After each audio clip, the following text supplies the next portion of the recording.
This is competitive mountain bike racing, a sport where riders hurl themselves off massive jumps, careen through narrow tree-lined trails, and fly downhill at eye-watering speeds.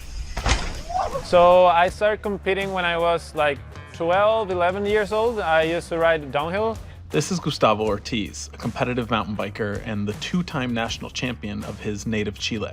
I was Pan American champion, national champion multiple times, and I finished 20th in a World Cup. It was my best result.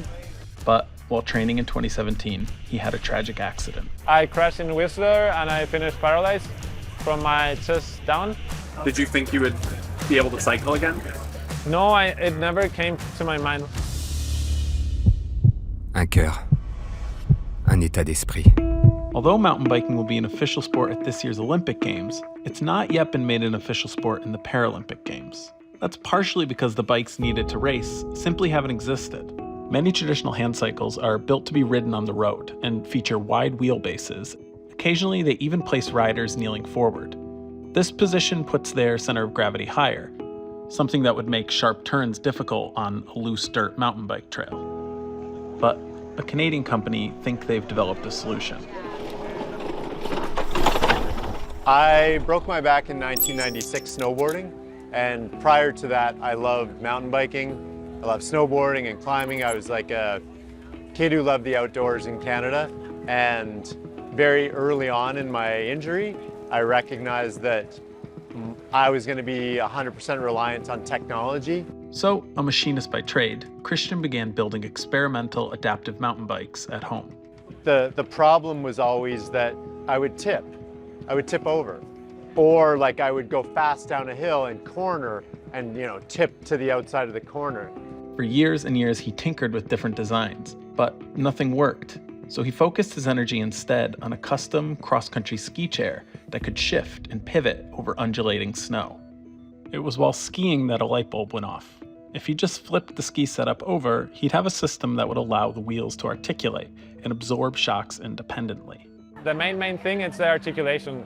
So with that you can go through skinny sections, you can crawl into rocks, and then if another rock comes, you just move it and it adjusts by itself. Frame can also absorb big drops, allowing riders to maintain speed through technical sections the same way they would on a standard mountain bike. Aside from its articulating frame, these bikes have a few other unique features that make them especially useful for mountain bikers. Unlike most hand cycles, these bikes operate with two wheels in the front and one in the back. Combined with an upright seating position closer to the ground, riders here can easily shift and pitch their weight to avoid tipping over on sharp turns. The hand cycles also come with pedal assist motors, and there are even fully motorized models as well. Currently, each bike is custom built for the rider and ranges in price anywhere from $13,000 to $20,000. Boed says their bikes are already in 30 countries, and more bikes in more places could help the sport offer meaningful competition and worldwide reach, two requirements to become an official Paralympic game. Even still, Christian says these bikes are helping bring a newfound acceptance for adaptive mountain bike riders. We're part of cycling now, which is huge for us internally at Boed, but it's way bigger for our customer. Our acceptance is their acceptance. While it has helped with his racing, Gustavo says this technology has helped him get back and enjoy riding his bike again.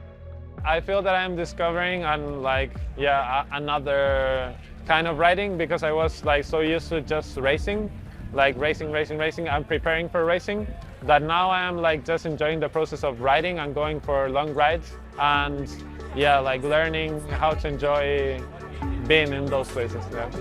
While we're certain a bowhead won't be at this year's Paralympics in Paris, they might just be kicking up a cloud of dust in Los Angeles in 2028.